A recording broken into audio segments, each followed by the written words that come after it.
참 좋으신 하나님 감사합니다. 오늘도 우리가 주님을 예배하며 또 주님을 찬송하기 위해 이 자리에 모였습니다. 하나님, 자격 없는 자가 오늘도 주님 앞에 나아갈 때 주님의 보혈로 우리의 허물과 잘못된 죄를 용서하여 주시옵시고 온전한 예수 그리스도의 의로 힘입어 주님 앞에 나아가는 시간 되게 하시며 온전히 주님을 만나며 주님 앞에 온전한 찬양을 드릴 수 있는 귀한 시간 되게 하여 주시옵소서. 우리의 입술을 주장하시고 우리의 마음과 생각을 주장하셔서 온전히 주님만을 예배하는 시간 되게 하여 주시옵소서. 감사를 드리며 살아계신 예수님의 이름으로 기도드립니다. 아멘. 우리 같이 찬양 드리시겠습니다.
지키시리라 하시나니. 아멘. 아멘.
우리 마태복음 17장 14절에서 18절 말씀까지입니다. 우리 말씀이 적으니까요, 우리 천천히 한번 같이 읽어보도록 하겠습니다. 우리 청년도 그렇고 우리 주일학교 여름이도 그렇고 뉴스도 그렇고 우리 함께 화면을 보고 같이 읽습니다. 시작! 그들이 사람에게 오자 어떤 사람이 예수께 나와 그 앞에 무릎을 꿇으며 말했습니다. 주여, 제 아들에게 자비를 베풀어 주십시오. 간질병에 걸려 몹시 고통받고 있습니다. 자주 불 속에 몸을 던지고 물 속에 뛰어들기도 합니다. 그래서 이 아이를 주의 제자들에게 데려왔지만 그들은 고치지 못했습니다. 예수께서 대답하셨습니다. 아, 믿음이 없고 타락한 세대요. 도대체 내가 언제까지 너와 함께 있어야 하겠느냐? 내가 언제까지 너희를 참아야 하겠느냐? 아이를 데려오너라. 예수께서 귀신을 꾸짖으시자 귀신은 아이에게서 떠났고 바로 그 아이가 나았습니다. 아멘. 리모컨을 좀 주시죠. 제가 여러분들께 오늘 제목이 뭐냐면 부모는 자녀의 거울입니다 라는 제목으로 같이 은혜의 말씀을 하려고 합니다. 여러분, 지금 우리 자녀된 우리들은 누구를 통해서 이 땅에 왔을까요? 부모님, 그렇죠? 오늘 우리가 마더스데이라고 지키는 이날, 어머니를 통해서, 어머니의 뱃속을 통해서 우리가 이 땅에 왔다라는 거예요. 제가 그래서 사진을 준비를 했습니다.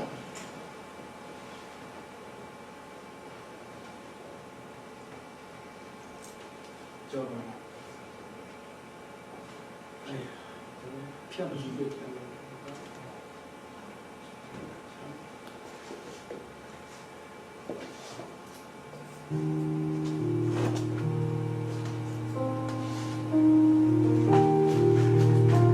여러분들 이 사진을 보시면서 어떤 생각이 드세요? 물론 육신적인 부모님이 살아계신 분들은 옆에 계시면 볼 수가 있고, 또 일찍 부모님이 계시지 않거나 내 주변에 계시지 않는 분들은 아마 어머님이라는 그 이름이 가슴을 울먹하게 만들 겁니다. 이 시간 우리가 같이 어머니의 마음이라는 그 노래를 한번 어머니를 생각하면서 우리 같이 한번 불러보도록 하겠습니다.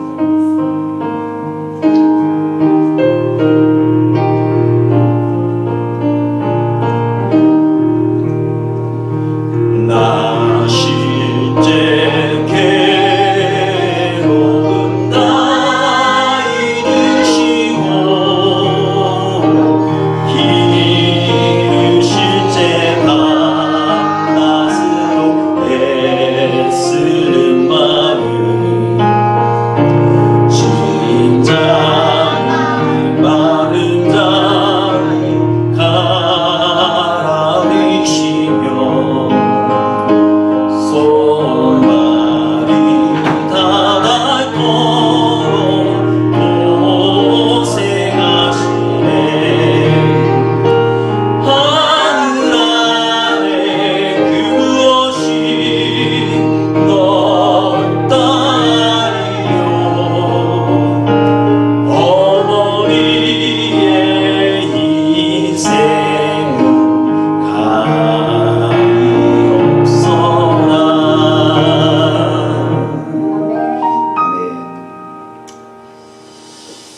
여러분, 우리가 이 땅에 태어나서 누구나 다 공통적으로 공평하게 어머니의 몸속을 통해서, 어머니의 해산의 고통을 통해서 이 땅에 왔습니다.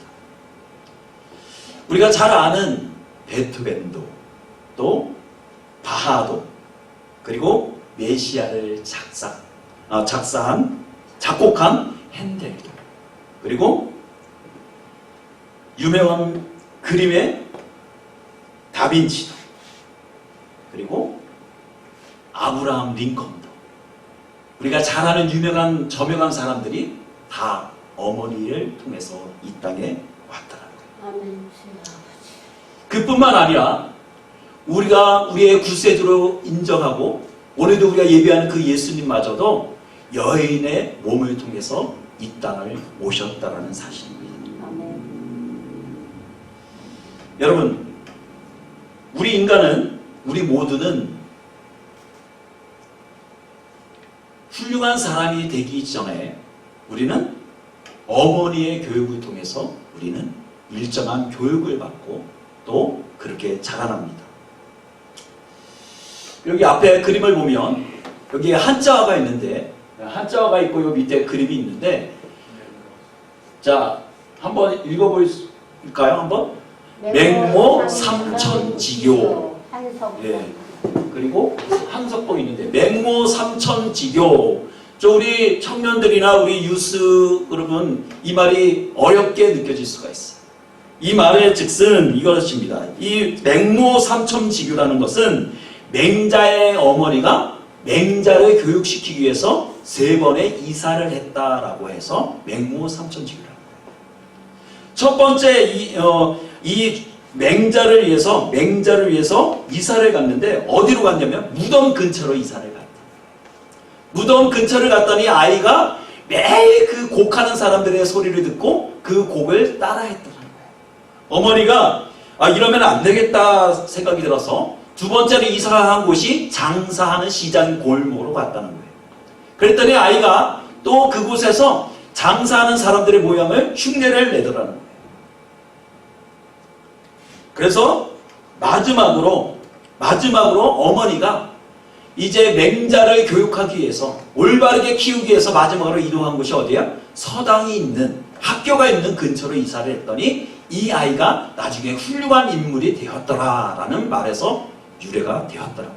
그래서 맹모 삼천지교라는 말을 써요. 그리고 옆에 있는 이 한석봉이라는 인물은 어떤 인물이냐면, 이 한석봉은 어떤 인물이냐면 글을 잘 쓰기로 유명한 사람이라는 거예요. 연필가로 이름을 날렸던 한 사람이라고. 근데 이 사람이 어릴 적에 어머니가 이 아이를 훈육시키기를 어떻게 훈육을 시켰냐면, 이 아이가 정말로 글씨를 열심히 쓸 수 있게끔 이 아이가 정말로 학문에 매진할 수 있도록 좋은 환경과 좋은 것들을 제공해 주기를 원했다는 거예요. 그래서 어떤 날은 이 아이가 글을 쓰기는 것을 너무도 이제 자신만만해서 이제 그것을 마치고 부모님께 와서, 어머니 제가 글 쓰는 것에 자신 있습니다. 그랬더니 어머니가 말씀하십니다. 그러면 우리가 불을 끄고 한번 대결을 해보자 라고 해서 이제 캄캄한 방에서 어머니는 떡을 썰고 한석봉은 글씨를 쓰기 시작했다.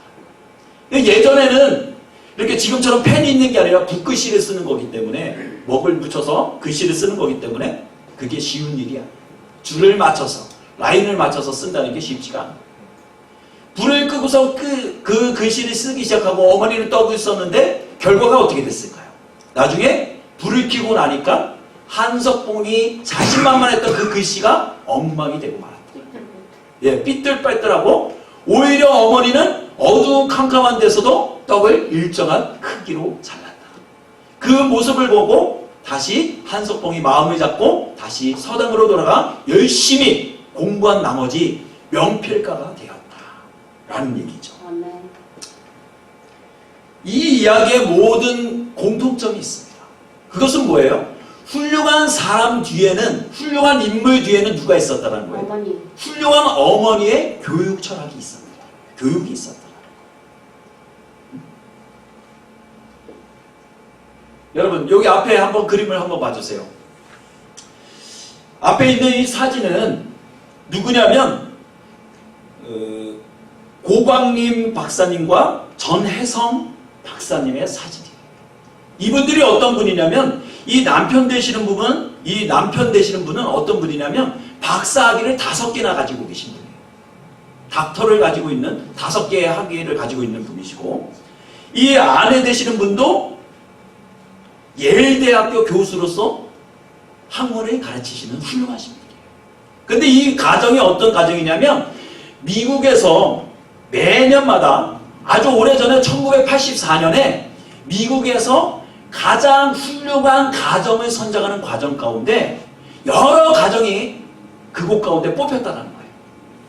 그리고 간추린 나머지 최고의 과정으로 뽑힌 가정이 바로 어떤 가정이냐면 바로 이 두 사람의 가정이었다. 그래서 사람들이, 매체들이 관심을 갖기 시작했습니다. 아니 어떻게 해서 유태인도 아니고 오리지널 미국인도 아니고 일본인도 아닌 어떻게 한국인 가정이 모범적인 가정이 될 수 있었을까? 그래서 다들 궁금증을 갖기 시작했다는 거예요. 근데 그 가정을 쭉 살펴보니 이상한 점이 하나가 있었다는 거예요. 그것은 무엇이냐면 이 두 부부가 워낙 유명하고 똑똑하기 때문에 교수로 재직하는 그 가정 가운데 먼 곳으로 학교 강의를 나가야 되는 그런 시간들이 있었더라고요. 그래서 새벽 3시가 되면은 다 준비를 해서 새벽 3시에 기차를 타고 먼 다른 지역으로 가서 대학 강의를 해야만 했더라고요. 근데 이 가정에는 6남매가 있었다는 거예요. 6남매가 있었다. 6명의 자녀가 있었다는 거예요. 근데 희한하게 이 미국에서 생활하지만 미국적인 어떤 서구적인 어떤 그런 생활관에서는 자녀와 부모가 따로따로 놀잖아요. 근데 이 가정은 특이하게 아버지와 어머니가 새벽 3시에 나가야 되는 어떤 특성, 직업상의 특성 때문에 모든 아이들이 새벽 3시에 일어나게 되었다. 새벽 3시에 일어나서 아버지와 어머니가 대학교 출강을 나가기 전에 아버지의 기도를 받았다는 거예요. 한 명씩 다. 6명이 다 동일하게. 그 아이들이 아버지의 기도를 통해서 그곳 가운데 훌륭한 아버지의 인성과 아버지의 업적을 보며 또 아버지의 그런 어떤 그런 믿음적인 생활을 보며 그 아이들이 그 안에 믿음을 갖기 시작하고 꿈을 가지기 시작했다는 거예요. 그래서 나중에 6명의 자녀들이 나중에 미국에 어마어마한 영향을 미치는 훌륭한 사람들이 다 돼요. 법률가가 되고 정치가가 되고 교수가 되고 여러 가지 업적들을 낚이는 훌륭한 사람들이 되었더라는 거예요. 여러분, 훌륭한 사람, 훌륭한 자녀는요, 어디로부터 시작되는 걸까요? 훌륭한 부모로부터 시작이 되는 거예요. 훌륭한 부모 밑에는 삐뚤빼뚤한 자녀가 나올 수가 없어요. 우리가 그런 말을 하잖아요. 자녀는 부모의 거울이다. 그 자녀를 보면 그 가정의 배경과 그 가정의 분위기를 알 수 있다라는 말이죠. 그렇기 때문에 우리가 사람을 만나거나 사람에 대해서 얘기를 해보거나 같이 생활을 하다 보면 이 사람의 가정이 어떠했겠구나, 이 사람의 성격이 어떻구나 라는 것을 우리가 짐작해 볼 수가 있다는 거예요. 여러분, 몇 년 전에 한국의 가정경영연구소라는 곳에서 흥미로운 연구를 해봤어요. 그래서 자녀들에게 축복이 되는 말 5가지를 선정을 했다는 거예요. 자, 한번 우리가 좀 아는 거지만 우리가 한번 부모님 되시는 분들 한번 같이 한번 읽어보겠습니다. 같이 읽습니다. 시작! 이 세상에서 너는 가장 소중하다. 여러분, 우리가 우리 자녀에게 이 세상에서 너는 세상에서 가장 소중하다 라고 말한 적이 언제예요? 매일이에요. 매일이에요? 네. 헐. 정말 그러면 다행이에요. 여러분, 우리가 우리의 자녀에게 이런 말을 쉽사리 하지 않아요. 남의 자식에게는 너 정말 훌륭하다, 착하다, 이쁘게 생겼다, 잘생겼다라고 말을 하는데 내 자식한테는 인색해요. 엄중한 잣대를 가지고 너는 왜 남의 집 자식은 이렇게 하는데 너는 왜 이렇게 못하니? 남들은 철수는 하나 틀렸다는데 넌 2개 틀렸니? 이런 식으로 우리는 내 자식을 비교해요. 근데 이 세상에서 너는 가장 소중하다. 아멘. 2번째 한번 읽어볼게요. 시작! 늘 너를 위해 기도한다. 여러분, 부모가 기도하는 그 자녀는요, 자녀가 삐뚤어질래 삐뚤어질 수가 없어요. 아멘. 할렐루야. 아멘. 여러분, 부모님들 잘 들으셔야 돼요. 오늘 기도하셔야 돼요. 우리 자녀들을 위해서 오늘서부터. 자, 3번째 같이 읽습니다. 시작! 아빠와 엄마는 너를 사랑한다. 자, 우리 지금 우리 자녀들을 바라보면서 우리 같이 한번 얘기합시다. 사랑해. 자, 우리 자녀를 보면서 시작! 나는 사랑한다. 너희들을 사랑한단다. 너희들을 하나님을 사랑한다.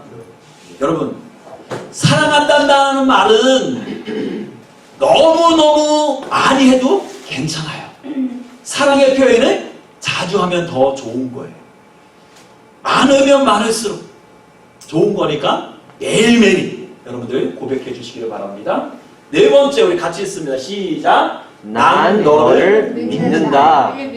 야, 믿는다. 우리가 하나님만을 믿는다 그러고 그게 아니라 나도 너를 믿는다. 이게 굉장한 이 신뢰감을 갖는다는 게 자녀로서는 굉장한 거잖아요. 그렇죠? 대부분의 자녀들이 아마 그럴 거예요. 저도 어릴 적에 바랬던 것이 부모님께 인정받는 거예요. 누군가가 나의 그런 잘한 행위에 대해서 인정해 주는 거예요. 내가 노력하는 부분에 대해서 인정해 주는 거. 그거를 바란단 말이에요. 우리 자녀들이 그것을 간절히 원한다는 거죠. 자, 다섯 번째 시작. 대단하다. 자랑스럽다. 여러분, 대단하다.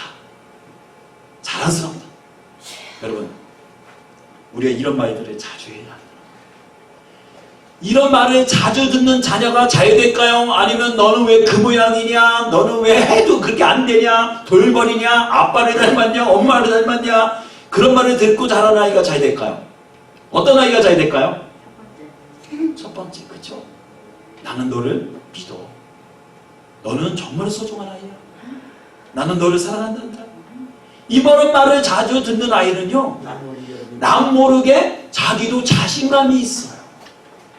뭔가 해도 용기가 있어요. 이런 말을 자주 해야 된다. 여러분, 그러면 이게 하루아침에 우리 부모님이 나도 그런 걸 받아본 적이 없는데 그게 가능한가요? 네, 가능하지 않아요. 힘들어요. 그렇지만 오늘 우리가 이 말씀을 듣고서요, 우리가 좋은 부모가 되어져야 한다는 거예요. 좋은 부모가 되어져야 된다. 응? 자, 그러면 우리가 좋은 부모가 되기 위해서 어떻게 해야 할까요? 자, 한번 잘 들어보세요. 자, 첫 번째, 아버지는 아들을 아버지께 부탁드렸습니다. 자, 한번 따라가겠습니다. 아버지는 아들을 아버지 하나님께 예수님께 부탁드렸습니다. 이 말이 무슨 말이냐면 오늘 성경을 한번 봅시다. 그들이 사람들에게 오자 어떤 사람이 예수께 나와 그 앞에 무릎을 꿇으며 말했습니다. 주여, 제 아들에게 자비를 베풀어 주십시오. 간질병에 걸려 몹시 고통받고 있습니다. 자주 불 속에 몸을 던지고 물 속에 뛰어들기도 합니다. 이 아이에게는 심각한 간질병이 있었다. 여러분, 간질병이 뭔지 아세요? 간질병이라는 것은요, 이게 뭐 갑자기 이게 정상적으로 이 생활이 안 되는 거예요. 발작을 일으키기도 하고, 여기서 보니까 물 속에 자기 몸을 던지기도 하고, 불 속에 자기 몸을 던지기도 하고, 자기 몸을 해야 한단 말이에요. 너무도 고통스럽게. 그런 자녀를 보면서 아버지의 마음, 부모님의 마음은 어떻겠어요? 그 마음이 미어질 수밖에 없는 거예요. 그 아이를 어떻게 좀 곤쳐줄 수 없을까? 그 아이를 어떻게 좀 도와줄 수 없을까? 그런 마음이 그 마음 가운데 있다는 거예요. 여러분, 제가 오늘 그림을 참 많이 준비했어요. 여기 한번 보시면 이 제목이 마지막 행진이라고 되어 있잖아요. 마지막 행진. 이 조각상이 어디에 있냐면 이스라엘에 가면 야드 바셈이라는 곳에 가면 유태인 학살 기념관이라는 곳이 있어요. 그곳에 한 조각상으로 있는 조각상. 이 이야기인즉슨 어떤 거냐면 한참 나치들이 유태인들을 대학살할 때였어요. 그래서 얼마나 많이 죽였냐면 600만 명이 정도가 그 죽음 가운데 죽었다는 거예요. 얼마나 처참한 죽음이 그곳 가운데 있었는지를 우리가 상상이 되지 않아요. 그런데 이 조각상은 마지막 행진이라는 이 타이틀은 어떻게 생겼냐면 이제 많은 유태인들이 독일 나치에 의해서 이제 가스실로 끌려가는 그 과정 가운데 한 아이가 엄마의 손을 잡고 있었다. 그러면서 마지막 엄마가 이 아이를 손을 잡고 얘기를 하는 거야. 아이야, 이제 엄마는 가스실로 끌려간단다. 그리고 이것이 마지막이 될 거야. 그리고 나는 그곳에서 죽을 것이란다. 너는 병들었으니 너를 누가 너를 돌보지 않을 거야. 하지만 나는 너를 하나님께 버린다.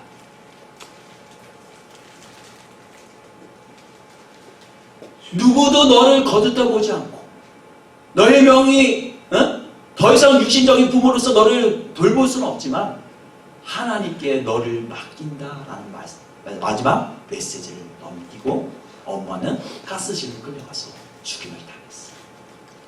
훗날 이 아이가 병이 들어서 아무것도 할 수 없는 그 상황 가운데 하나님의 손에 의해서 그가 고침을 받고 온전함을 받을 때 그 아이가 나중에 성장해서 그 아이가 만든 작품이 마지막 행진이라는 이 조각상이에요. 여러분, 찬양곡 중에 요백이라는 그 노래가 있어요. 그 가사가 어떻게 시작되냐면 너의 삶의 참 주인, 너의 참 부모이신 하나님 그 손에 너의 삶을 맡긴다. 너의 삶의 참 주인 너를 이끄시는 주 하나님 그 손에 너의 삶을 드린다. 그가 널 구원하시리. 그가 널 이끄시리라. 그가 널 사용하시리. 그가 너를 인도하시리라. 여러분, 위대한 부모는요, 자녀에게 많은 것을 주고 많은 것을 남겨주는 부모가 아니에요. 정말로 위대한 부모는, 훌륭한 부모는요, 좋은 부모는 그 자녀에게 하나님께 부탁드리는 사람. 자녀의 생명도, 자녀의 그 어떤 삶도 하나님께 의탁드리며 기도드리는 부모가 최고의 부모예요. 여러분, 우리가 믿는 그 하나님은요, 우리의 자녀를 맡으시면 정말로 문제가 없게 기르세요. 그런데 우리가 기르면 어떻게 돼요? 그 자녀에게 문제가 생기기 시작해요. 부모와 자식 간에 트러블이 있어요. 그곳 가운데 상처가 있어요. 아픔이 있어요. 아마 우리가 이 땅을 살아면서 부모님께 우리가 상처를 받지 않은 사람은 아무도 없어요. 그 어머님이 고맙고 그 부모님이 고맙기는 하지만 내 마음 가운데 여전히 상처가 되는 부분이 있다는 거예요. 그렇지만 참 좋으신 하나님께 우리의 자녀를 맡기면 그 하나님은 우리의 자녀에게 상처를 주시지 않아요. 그 아이의 모든 것을 채워주시고 그 자녀를 이끌어 주신다는 거예요. 우리가 걱정하는 것보다도 내가 하나님께 그 자녀를 맡기면 하나님이 과연 잘 돌봐주실까? 예, 하나님은 그 자녀를 더 잘 봐주십니다. 오늘 본문에 나오는 아버지는 자기의 마지막 그 소원처럼 그 아들을 하나님 손에 맡겨드렸어요. 그리고 무릎을 꿇고 예수님께 간절하게 부르짖습니다. 이 아이를 고쳐주십시오. 여러분, 우리 육신적인 부모는 우리 자녀가 아프다고 하면 어때요? 우리 자녀가 뭔가를 원하면은 어떻습니까? 내가 먹지 못하더라도, 내가 좋은 것을 조금 더 누리지 못하더라도 우리 자녀에게 해주고 싶은 것이 어머니의 마음이고 부모님의 마음이에요. 그렇죠? 아마 예전, 더 오래전 분들은 더 그러셨을 거예요. 내가 배고프더라도, 내가 짜장면이 정말 싫어서 싫은 것이 아니라 내 자녀에게 조금이라도 더 맛있는 것을 먹여주기 위해서 나는 짜장면을 먹지 않아도 돼. 나는 먹지 않아도 배불러 라고 말씀하셨던 그 어머니들. 여러분, 그렇지만 우리의 인생을 책임져 주시고 우리가 내 자녀를 생각하는 것보다 우리 하나님 손에 우리의 자녀를 올려드리는 것이 더 지혜로운 것이고 하나님이 그 자녀의 모든 삶을 이끌어 주신다는 사실입니다. 오늘 나오는 이 아버지는 이 자녀를 만져주시기 위하여 그 자녀를 예수님께 데리고 왔습니다. 예수님의 제자들은 꾸짖어요. 예수님 주변에 공연 오라고, 더 이상 병 고쳐달라고, 애원하지 말라고. 그렇지만 예수님은 그런 자들을 외면치 않으셨다는 거예요. 간절한 아버지의 그 외침을 외면하지 아니하시고 그 아이를 고쳐주셨다는 거예요. 여러분, 진짜 좋은 부모는 나의 자녀의 모든 것을 하나님께 맡겨드릴 수 있는 거예요. 두 번째, 진짜 좋은 부모는 신앙의 모범을 보여야 한다는 거예요. 15절의 말씀입니다. 주여 제 아들에게 자비를 베풀어 주십시오. 간질병에 걸려 몹시 고통받고 있습니다. 자주 불 속에 몸을 던지고 물 속에 뛰어들기도 합니다. 그래서 그 아이를 주의 제자들에게 데려왔지만 그들은 고치지 못했습니다. 20절, 예수께서 대답하셨습니다. 너희의 믿음이 적기 때문이다. 예수님께서 세 제자와 산에서 머물러서 기도하실 때 일이 일어났습니다.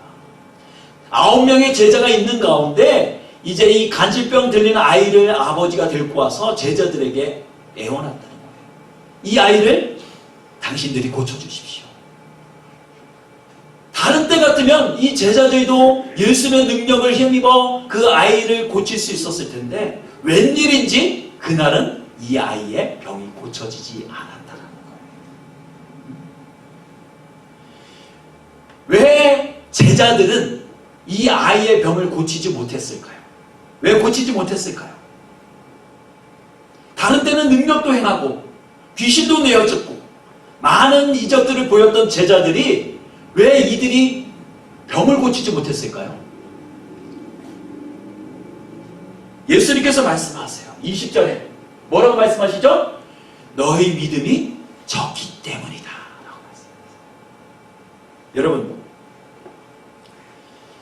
믿음은 정말로 중요한 것이죠. 믿으십니까? 네. 믿음은 우리를 구원으로 이끄는 열쇠입니다. 그래서 성경은 말하죠. 믿음으로 말미암아 구원을 받으리니 라고 말해요. 그만큼 믿음이라는 것은 너무도 중요한데 이 믿음이 항상 내가 예수님 주변에 따라다니면, 예수님을 믿으면 그 믿음이 나에게 주어진 것처럼 매일 가지고 있는 것처럼 느껴지지만 그 믿음이 연약해질 수가 있다는 거예요. 없어질 수가 있다는 거예요. 예.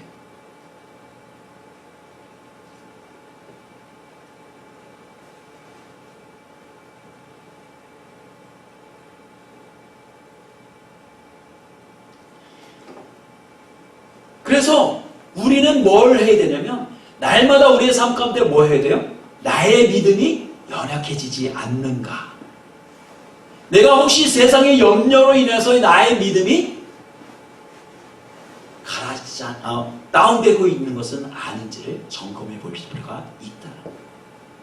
이 9명의 제자들이 늘 예수님을 따라다니면서 의기양양하며 병 고치고 귀신을 내쫓고 복음을 전거하고 핍박하는 자들을 두려워하지 않는 그 담대함들이 어느 순간에 사라졌다니까요. 지금 이 본문에서 아버지가 와서 얘기하기를 당신의 제자들은 이 아이를 고치지 못하더라는 겁니다. 예수께서 말씀하셨죠. 이 악한 세대야, 너희 믿음이 적기 때문이다. 왜 제자들의 믿음이 연약해졌다는 거예요? 자기 자신을 의지하기 시작했다는 거예요. 내가 하니까 병이 떠나가네. 내가 뭔가를 하니까 뭐가 되네. 교만해지기 시작하고 믿음이 연약해지기 시작하더라고요. 여러분, 소금이 짠맛을 잃어버리면 성경은 뭐라고 말해요?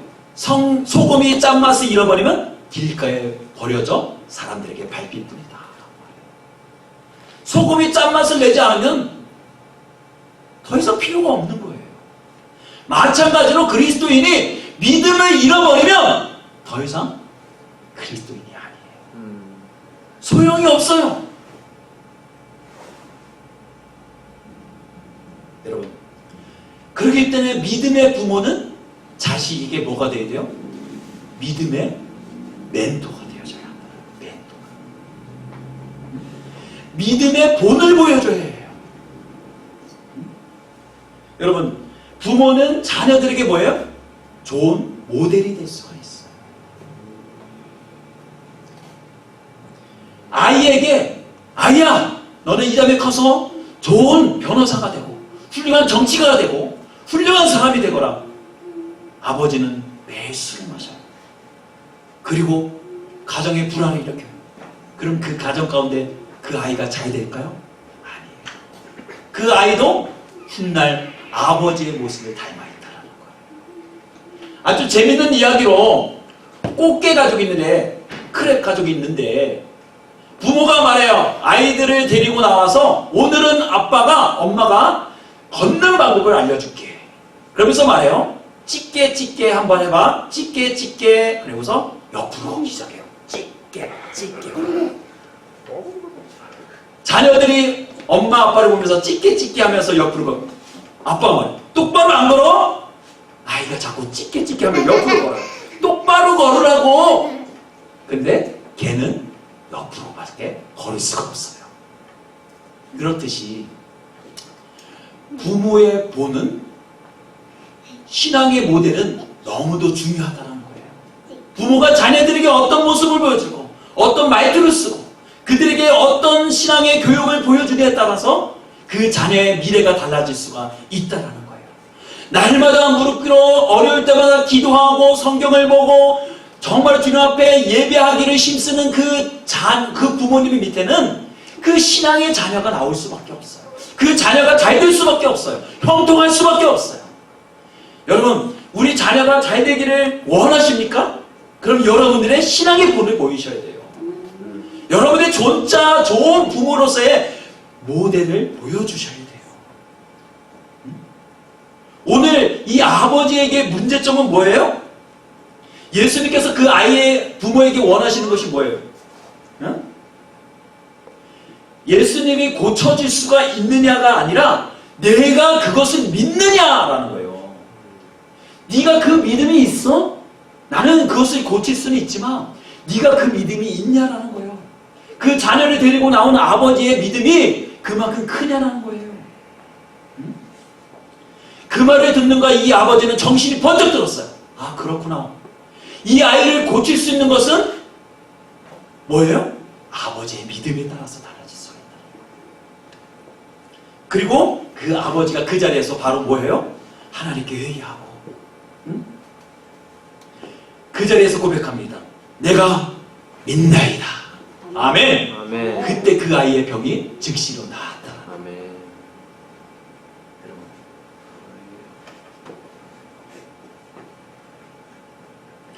제자들이 묻습니다. 예수님, 왜 우리들은 귀신을 내쫓을 수 없었습니까? 그랬더니 예수님께서 말씀하세요. 기도 외에는 이런 일을 행할 수 없느니라. 이 말씀은요, 신앙의 모양은 있어도 그 능력에 상실한 채 살아가는 그리스도인을 향한 하나님의 메시지예요. 정말로 네 믿음이 그렇게 크냐? 네가 정말로 그동안 믿음이 있느냐? 이 산을 들어 저쪽으로 옮길 만한 믿음이 정말로 있어? 그것을 원하신다.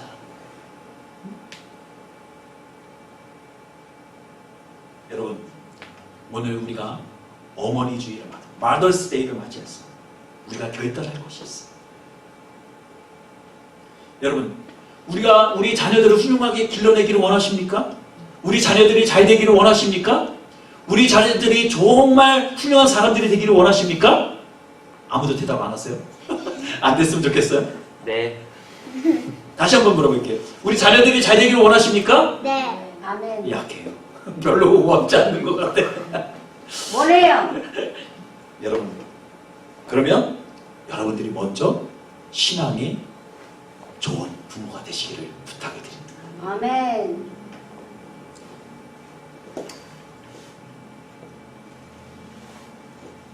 세 번째로, 마지막으로 자녀를 통해서 배우는 겸손함이 필요합니다. 좋은 부모. 여기 보이는 사진이 누구냐면 바로 레나 마리아라는 사람이에요. 이 사람은 누구냐면 태어날 때부터 두 팔이 없었어요. 태어날 때부터. 그 신체 장애, 핸디캡을 가지고 태어나요. 그리고 한쪽 다리가 없어서 중증 장애인으로 태어나요.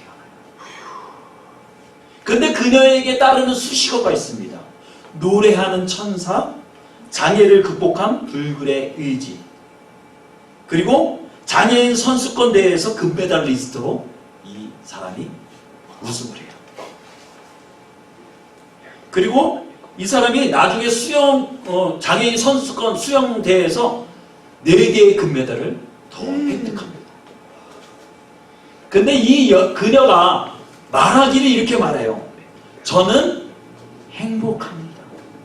저는 행복합니다.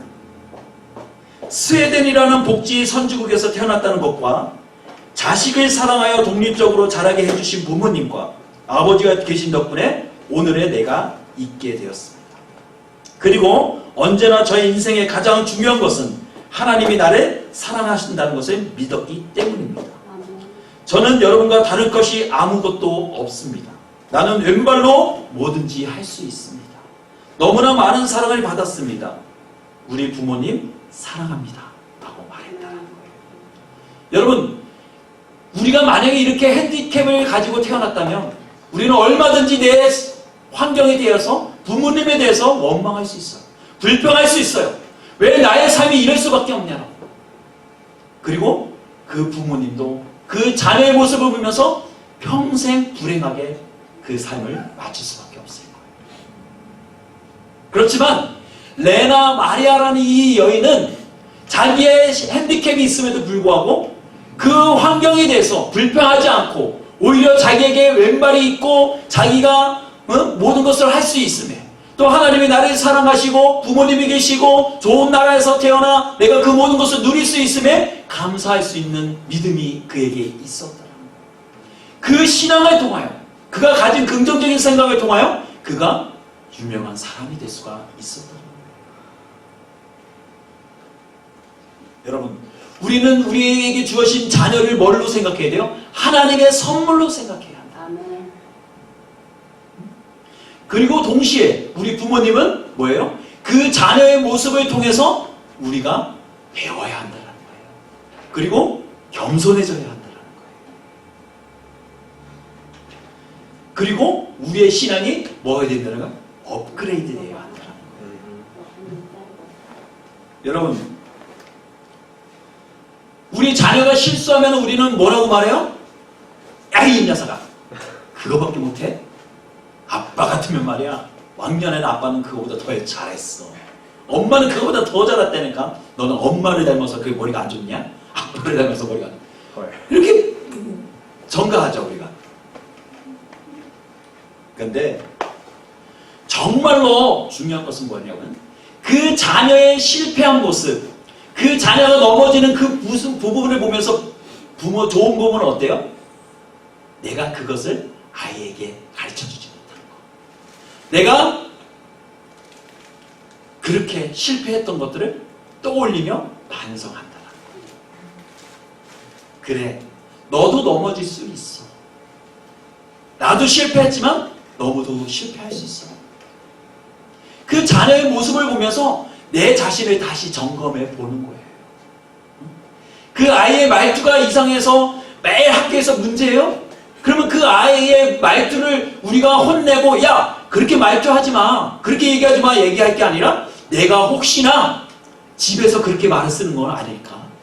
내가 아내에게 그런 말투를 쓰는 건 아닐까? 우리가 점검해 볼 필요가 있다는 거예요.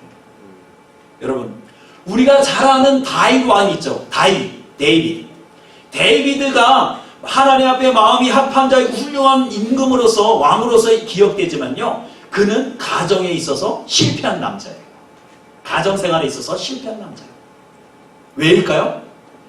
그의 아내는 누구예요? 바로 자기의 충실한 부하의 다른 부인이에요.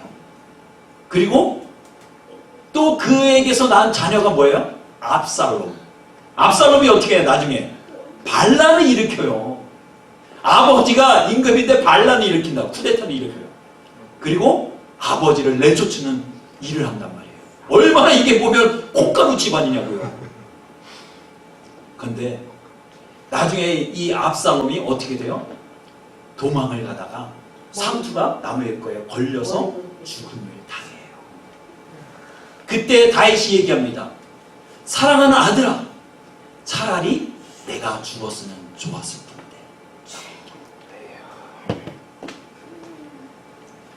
다윗은 그 사랑하는 압살롬의 죽음을 통해 자기의 실수를 기억하게 되었어요. 그리고 철저한 회개의 기회로 삼는다. 오늘 본문에 나오는 아버지는 예수님께 할만하시거든 내 아들을 고쳐주십시오. 그랬더니 예수님께서 할만하거든 그런 말이 어딨어. 할만하거든 무슨 말이냐. 믿는 자에게는 뭐하다? 능치 못할 일이 없느니라. 아멘. 할만한 게 어딨어. 믿음으로 그것을 이겨낼 수 있는 거야 라고 말씀하십니다. 아버지의 문제점은 뭐예요? 믿음이 연약하니까 예수님이 원하시면 할만하시면 고쳐주십시오. 그 말은 뭐예요? 당신이 능력이 되면 고쳐주세요. 그 말이에요. 예수님은 능력이 되시죠. 그것을 고칠 수 있죠. 근데 문제는 뭐예요? 아버지의 믿음이 적었다는 거예요. 여러분, 우리의 믿음이 적음이 남에게 손가락질은 되진 않아요. 흉이 되진 않아요. 그렇지만 우리의 믿음이 줄어들면 될까요? 작아지면 될까요? 아니에요. 우리의 믿음이 어떻게 돼요? 더 한층 업그레이드 돼요. 더 믿음이 커져가야 돼요. 연수가 되면 더 될수록 우리의 믿음이 더 커져야 한단 말이에요. 그래서 이 산에 들려서 저 산으로 옮기라는 그 기적을 우리가 맛보지 못하더라도 우리가 기도할 때 병 고치는 은사가 나타나고 예배하는 가운데 하나님을 만나고 내가 말씀을 전할 때 많은 사람들이 회개 가운데 일어나고 그런 일들을 우리가 경험해 봐야 되지 않겠어요? 그것이 어디로부터 비롯되는 거예요? 우리의 믿음이 커지게 돼요.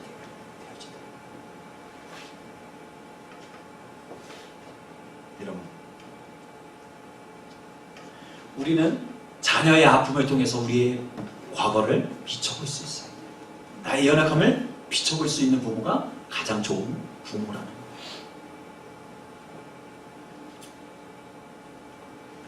그래서 우리의 믿음이 한층 더 업그레이드 되는 그런 은혜를 경험하시기를 부탁을 드립니다. 다시 한번 오늘 마더스데이를 통해서 우리 육신적인 부모님께 다시 한번 존경과 사랑을 보내드립니다. 그리고 우리 부모님 되신 여러분들은 정말로 좋은 부모님의 모델이 되어져서, 좋은 부가 뭐예요? 신앙의 좋은 모델이 되어져서 우리 자녀들에게 선한 영향력을 미쳐줄 수 있는, 선한 능력을 보여줄 수 있는 모델로서 비춰줄 수 있는 좋은 부모님이 되시기를 주님의 이름으로 축복합니다. 아멘. 기도하도록 하겠습니다.